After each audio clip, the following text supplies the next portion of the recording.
Stage पे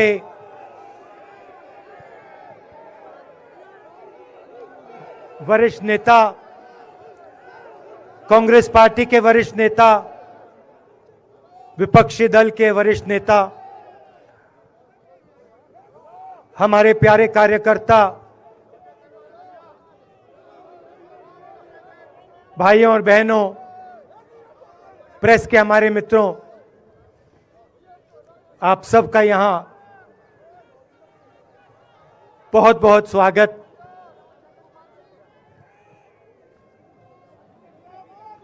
आप आज यहां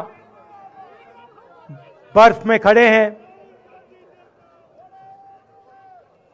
मगर आप में से किसी को सर्दी नहीं लग रही है।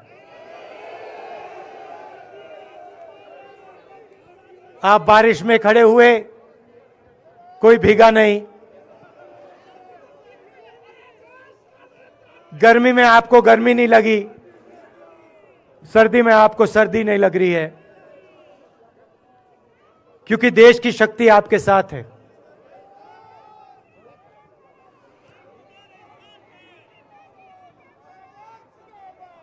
प्रियंका की बात मैं सुन रहा था। प्रियंका ने कहा मेरे मैसेज के बारे में, प्रियंका ने कहा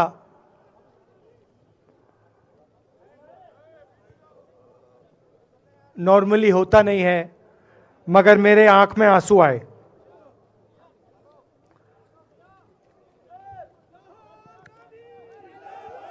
क्योंकि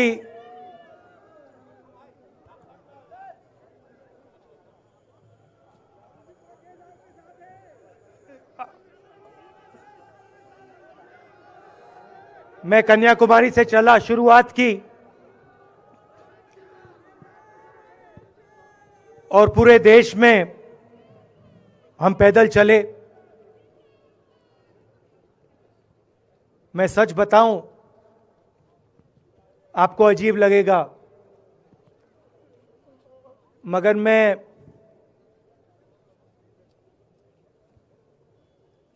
बहुत सालों के लिए हर रोज 8-10 किलोमीटर दौड़ता हूं। तो मैंने सोचा था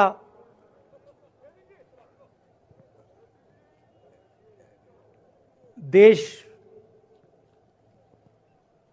कन्याकुमारी से कश्मीर चलने में इतनी मुश्किल नहीं होगी। मेरे दिल में था कि आसान होगा, फिजिकली मेरे लिए ये मुश्किल काम, मैंने सोचा था मुश्किल काम नहीं होगा। शायद मैं काफी वर्जिश करता हूं, थोड़ा सा अहंकार आ गया, जैसे आ जाता है।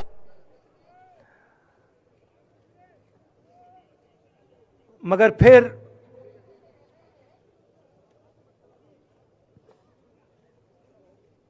बात बदल गई। जब मैं छोटा था,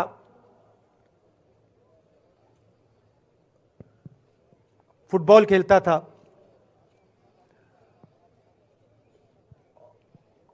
और कॉलेज में जब मैं फुटबॉल खेल रहा था, एक बार मुझे बहुत जोरों से घुटने में इंजरी हुई थी।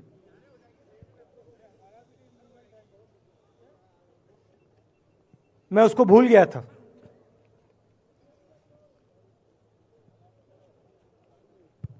घुटने में दर्द नहीं होता था, भूल गया था उसको, दर्द गायब हो गया था। मगर कन्याकुमारी से 5-7 दिन बाद घुटने में प्रॉब्लम आई, और जबरदस्त प्रॉब्लम आई। पूरा अहंकार उतर गया, और मैं सोचने लगा क्या मैं ये जो 3,500 किलोमीटर हैं, क्या मैं इनको चल पाऊंगा या नहीं। तो जो मैंने सोचा था आसान काम होगा, वो काफी मुश्किल हो गया। मगर फिर मैंने किसी ना किसी तरीके से ये काम पूरा कर दिया। बहुत कुछ सीखने को मिला, बहुत कुछ सीखने को मिला। मैं आपको बोलूं तो दर्द सहना पड़ा काफी, मगर सह लिया। रास्ते में एक दिन मुझे दर्द हो रहा था, काफी दर्द हो रहा था, और मैं सोच रहा था अब 6-7 घंटे और चलने हैं। और उस दिन मुझे लग रहा था कि आज मुश्किल है। और एक छोटी सी बच्ची आई, दौड़ती हुई आई मेरे पास, और मुझे कहती है कि मैंने तुम्हारे लिए कुछ लिखा है, मगर तुम अभी मत पढ़ो, इसको बाद में पढ़ना।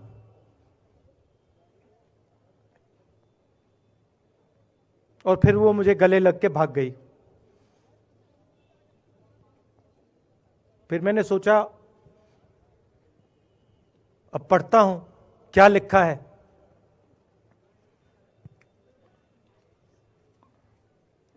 तो उसने लिखा था कि मुझे दिख रहा है कि आपके घुटने में दर्द है, क्योंकि आप जब उस पैर पे वजन डालते हो तो आपके चेहरे पे दिखता है कि दर्द है। मगर मैं आपको बताना चाहती हूं कि मैं आपके साथ कन्याकुमारी नहीं चल सकती हूं, क्योंकि मेरे माता पिता नहीं चलने दे रहे हैं। मगर मैं दिल में आपके साथ, आपके साइड में चल रही हूं, क्योंकि मैं जानती हूं कि आप अपने लिए नहीं चल रहे हो, आप मेरे लिए चल रहे हो, और आप मेरे भविष्य के लिए चल रहे हो। और उसी सेकंड में, पता नहीं अजीब सी बात है, उसी सेकंड मेरा दर्द उस दिन के लिए गायब हो गया। दूसरी बात, मैं चल रहा था और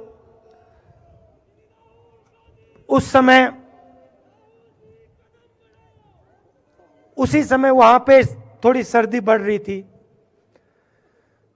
सुबह का समय था और 4 बच्चे आए।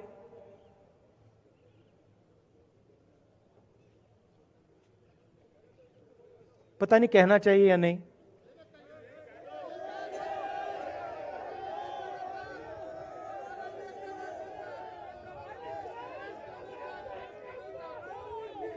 तो कह देता हूं, छोटे से बच्चे थे, भिखारी थे, भीख मांगते थे, और मेरे पास आए। कपड़े नहीं थे, मैंने देखा, शायद मजदूरी भी करते थे तो थोड़ी मट्टी थी उन पे। खैर, मैं ये चीजें देखता नहीं हूं, तो मैं उनके साथ गले लगा, घुटनों पे गया, ऐसे उनको पकड़ा मैंने, क्योंकि मैं उनकी लेवल पे रहना चाहता था। और फिर, नहीं सुनिए, मैं ये बात कहना नहीं चाह रहा था, मगर कह दूंगा। तो उनको ठंड लग रही थी, वो कांप रहे थे, शायद उनको खाना नहीं मिला था, छोटे बच्चे मजदूरी कर रहे थे।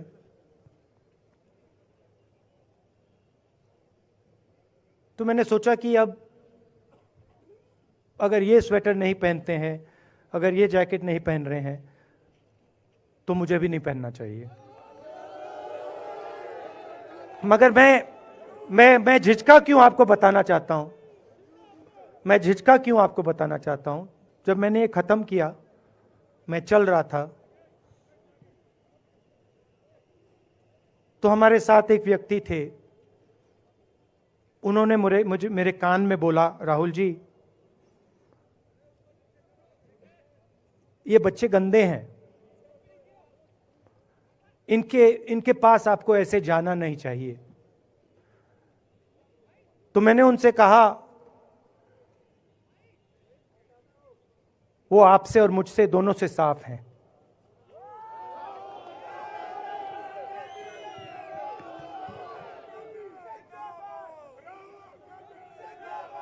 तो देश में कभी कभी यह विचारधारा दिखाई दे जाती है। दूसरी बात आपको बता देता हूं, शायद लोगों को अच्छी ना लगे। जब मैं चल रहा था, आपने देखा होगा कि बहुत सारी महिलाएं रो रही थी। आपने देखा? आपको मालूम है क्यों रो रही थी? नहीं, उसमें से बहुत सारी महिलाएं इमोशनल थी, मुझसे मिलकर रो रही थी, मगर उसमें बहुत सारी ऐसी भी महिलाएं थी जिन्होंने मुझे बोला कि उनके साथ बलात्कार हुआ है, उनको किसी ने मोलेस्ट किया है, उनके किसी रिश्तेदार ने उनको मोलेस्ट किया है। और जब मैं उनसे बोलता था, बहन मैं पुलिस को बताऊं, तो मुझे कहती थी, राहुल जी पुलिस को मत बताइए, हम चाहते हैं कि आपको ये बात मालूम हो, मगर पुलिस को मत बताइए, हमारा और भी नुकसान हो जाएगा। तो ये हमारी देश की सच्चाई है। ऐसी बहुत सारी और मैं कहानियां आपको बता सकता हूं।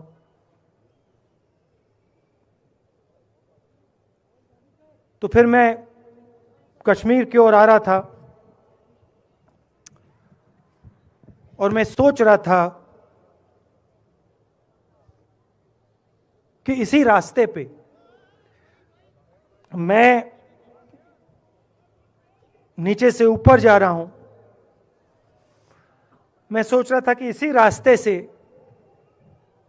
सालों पहले मेरे रिश्तेदार नीचे से ऊपर आए, सॉरी ऊपर से नीचे आए, कश्मीर से इलाहाबाद गंगा की ओर गए। और मुझे ऐसा लग रहा था कि मैं वापस अपने घर जा रहा हूं।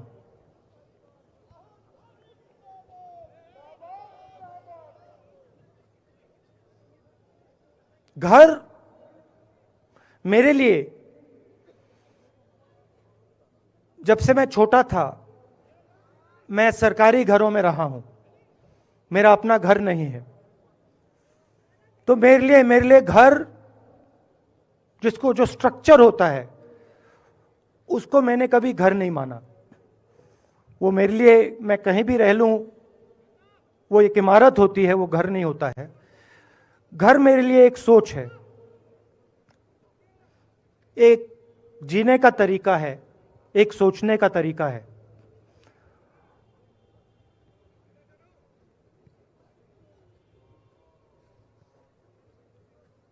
और यहां पे जिस चीज को आप कश्मीरियत कहते हो, उसको मैं अपना घर मानता हूं। अब ये कश्मीरियत है क्या? ये जो शिव जी की सोच है एक तरफ, और थोड़ी सी गहराई में जाएंगे तो उसको शून्यता कहा जा सकता है। अपने आप पर, अपने अहंकार पर, अपने विचारों पर आक्रमण करना। और दूसरी तरफ इस्लाम में, जिसको शून्यता यहां कहा जाता है, वहां फना कहा जाता है। सोच वही है। इस्लाम में फना का मतलब अपने ऊपर आक्रमण, अपनी सोच पर आक्रमण, जो हम अपना किला बना देते हैं कि मैं ये हूं, मेरे पास ये है, मेरे पास ये ज्ञान है, मेरे पास ये घर है, उसी किले पर आक्रमण करना, वही है शून्यता, वही है फना। और इस धरती पे ये दो जो विचारधाराएं हैं,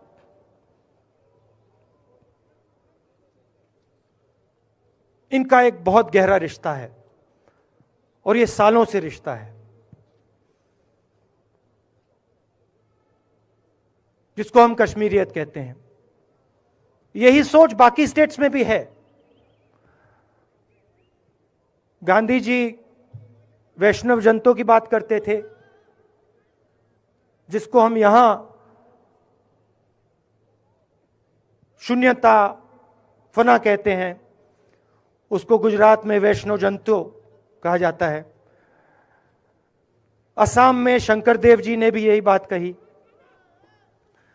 कर्नाटक से हमारे यहां जो लोग आए हैं, वहां बसवा जी ने यह बात कही। केरल में नारायण गुरु ने ये बात की। महाराष्ट्र ने ज्योतिबा फूले जी ने ये बात की। और यहां इसको हम कश्मीरियत कहते हैं। लोगों को जोड़ना और दूसरों पर आक्रमण नहीं करना, अपने आप पर आक्रमण करना, अपनी कमी देखना।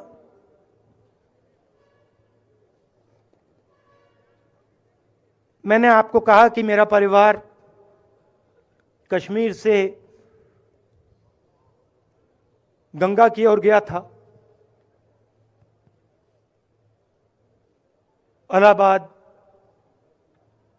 संगम के बिल्कुल किनारे वहां पास में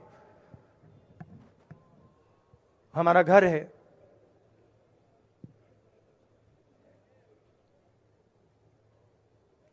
तो जब यहां से वो वहां गए, उन्होंने कश्मीरियत की जो सोच थी उसको गंगा में डाला था। गंगा में ले गए उस सोच को और उत्तर प्रदेश में उस सोच को फैलाया था, जिसको उत्तर प्रदेश में गंगा जमुना तहजीब कहा जाता है।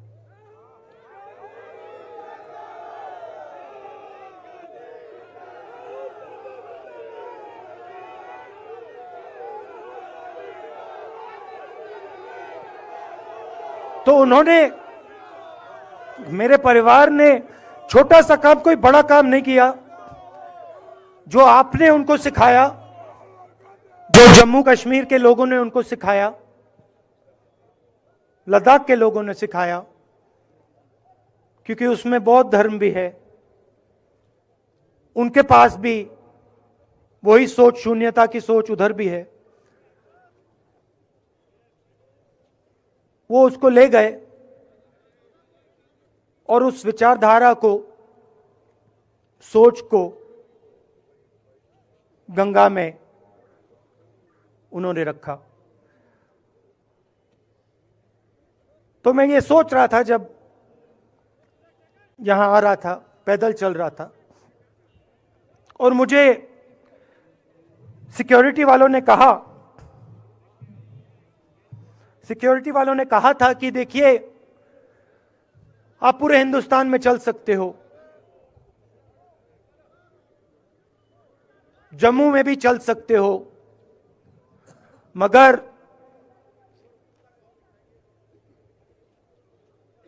आखिरी जो 4 दिन हैं कश्मीर में, आपको गाड़ी से जाना चाहिए।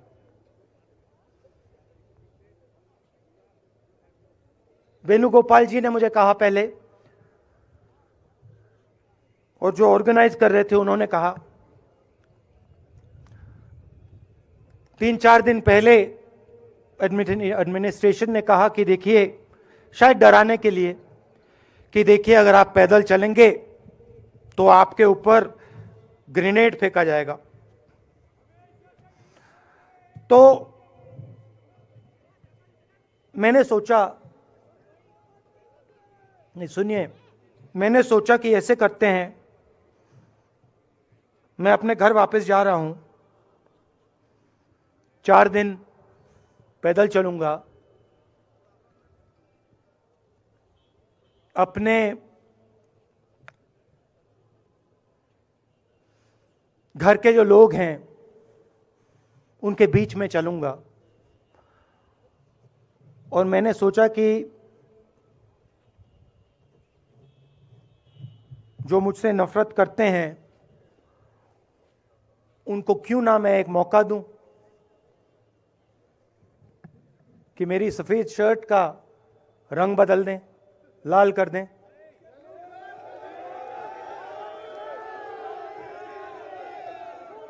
क्योंकि मेरे परिवार ने मुझे सिखाया है, गांधी जी ने मुझे सिखाया है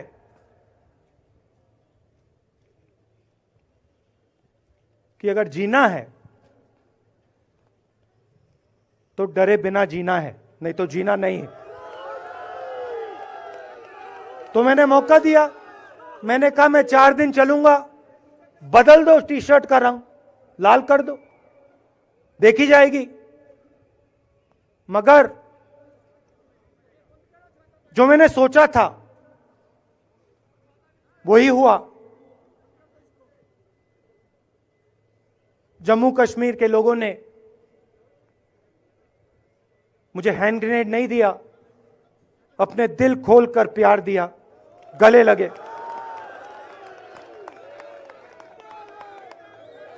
और मुझे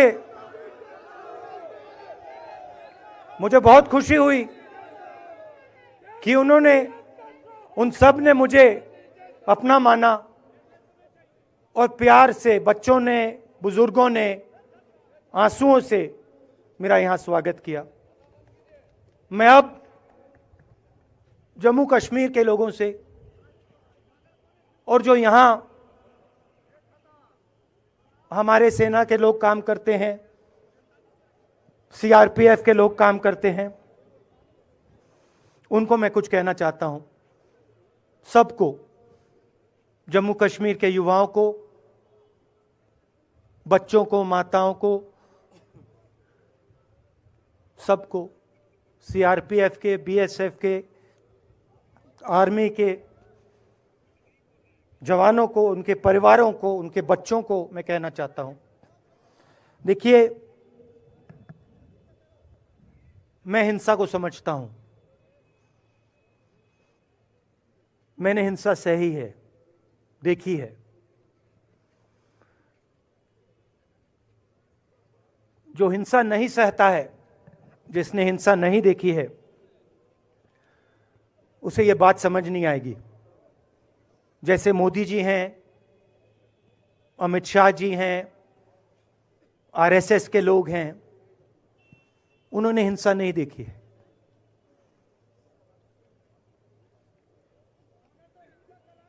डरते हैं, नहीं डरते हैं, देखिए डरते हैं। यहां पे हम 4 दिन पैदल चले, मैं आपको गारंटी देके कह सकता हूं कि बीजेपी का कोई नेता ऐसे नहीं चल सकता है। और इसलिए नहीं क्योंकि जम्मू कश्मीर के लोग, इसलिए नहीं क्योंकि जम्मू कश्मीर के लोग उनको चलने नहीं देंगे, इसलिए क्योंकि वो डरते हैं। खैर, मैं अपने जम्मू कश्मीर के लोगों को, युवाओं को, बुजुर्गों को और आर्मी के लोगों को, सीआरपीएफ, बीएसएफ लोगों को थोड़ा सा बताना चाहता हूं। देखिए, मैं जब 14 साल का था, स्कूल में था, सुबह ज्योग्राफी की क्लास में था, मैं पढ़ रहा था, सामने बैठा था और मेरी एक टीचर आई, अंदर आई और उसने कहा, राहुल तुम्हें प्रिंसिपल बुला रहा है। मैं बदमाश था, बहुत बदमाश था जब छोटा था, बहन से पूछ सकते हो क्या क्या करता था मैं, अभी भी करता हूं।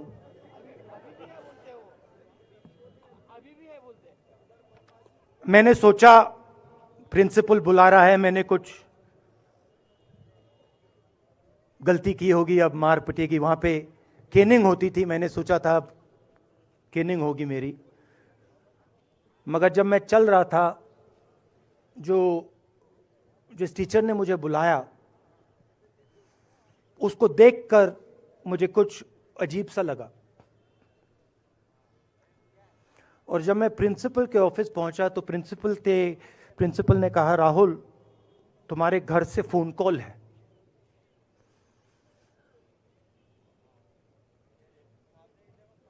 और जब मैंने उसके शब्द सुने मुझे पता लग गया कुछ गलत हो गया है। मेरे पैर कांपे और मैंने जैसे फोन अपने कान पे लगाया तो मेरे मां के साथ एक औरत काम करती है, वो चिल्ला रही थी,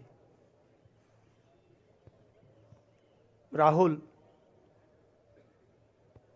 दादी को गोली मार दी, दादी को गोली मार दी, दादी को गोली मार दी। 14 साल का था।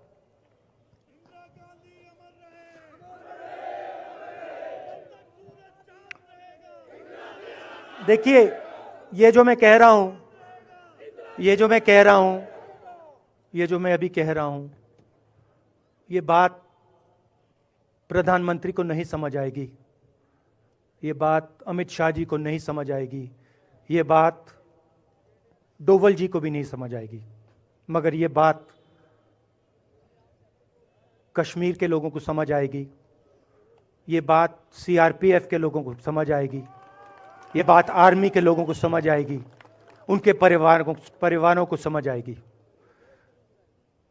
तो उन्होंने मुझे कहा, नाम ओंगमू है उसका, उसने कहा दादी को गोली लग गई, दादी को गोली लग गई। और फिर मुझे गाड़ी में वापस ले गए, प्रियंका को मैंने स्कूल से उठाया, मैं वापस गए।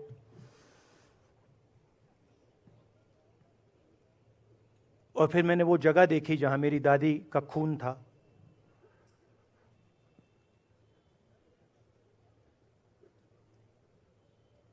पापा आए, माँ आई। माँ बिल्कुल हिल गई थी, बोल नहीं पा रही थी।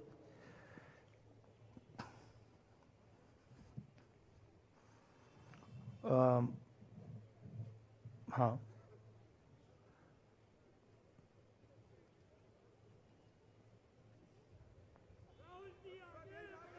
फिर क्या हुआ, तो जब जो हम लोग हैं जिन्होंने हिंसा देखी है,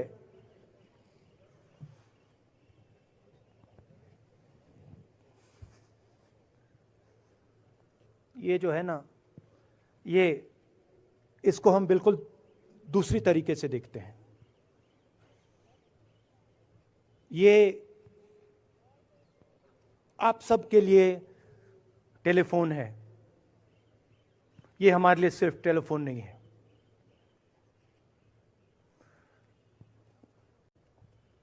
उसके बाद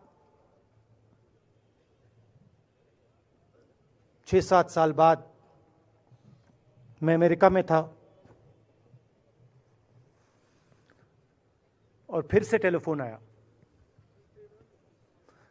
21 में टेलीफोन आया। जैसे बहुत सारे, जैसे जो पुलवामा में हमारे सैनिक मरे थे, उनके घर टेलीफोन आया होगा। हजारों कश्मीरी लोगों के घर टेलीफोन आया होगा। सेना के परिवारों को टेलीफोन आया होगा। वैसा ही टेलीफोन आया। पिता के एक दोस्त थे, उन्होंने मुझे फ़ोन किया और कहा, राहुल बुरी खबर है। मैंने उनसे कहा, मैं जानता हूँ, पापा मर गए। कहते हैं हाँ। मैंने कहा धन्यवाद, फ़ोन रख दिया। तो मेरा कहना है जो हिंसा करवाता है, जैसे मोदी जी हैं, अमित शाह जी हैं, अजीत डोवल जी हैं, आरएसएस के लोग हैं, वो इस बात को समझ नहीं सकते हैं, वो दर्द को समझ नहीं सकते हैं। हम समझ सकते हैं। पुलवामा के जो सैनिक थे, उनके बच्चों के दिल में क्या हुआ मैं जानता हूं। मेरे दिल में वही हुआ है जो यहां पे कश्मीर में लोग मरते हैं, उनके दिल में क्या होता है। जो फोन कॉल आता है क्या लगता है, वो मैं समझता हूं, मेरी बहन समझती है। तो कल किसी जर्नलिस्ट ने मुझसे पूछा यात्रा का क्या लक्ष्य है।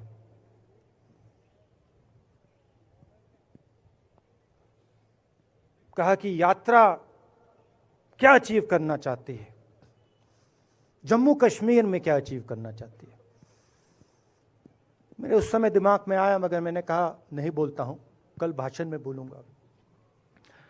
यात्रा का लक्ष्य है कि ये जो फोन कॉल हैं, चाहे ये आर्मी के हों, चाहे सीआरपीएफ के हों, चाहे ये कश्मीर के लोगों के हो, ये फोन कॉल बंद हो जाए।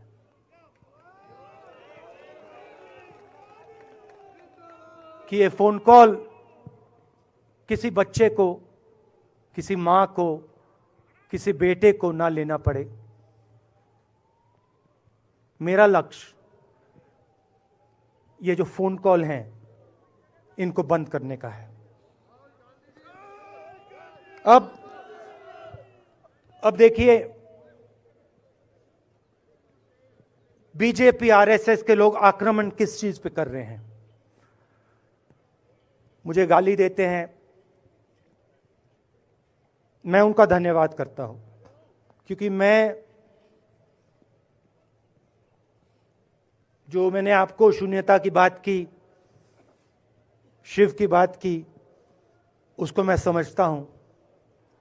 और मैं दिल से उनका धन्यवाद करता हूं कि जितना भी वो मेरे ऊपर प्रेशर डालें, जितनी भी गाली लगाएं, जो भी वो करें, उससे मैं सिर्फ सीखता हूं। तो मैं एक प्रकार से उनका धन्यवाद करता हूं।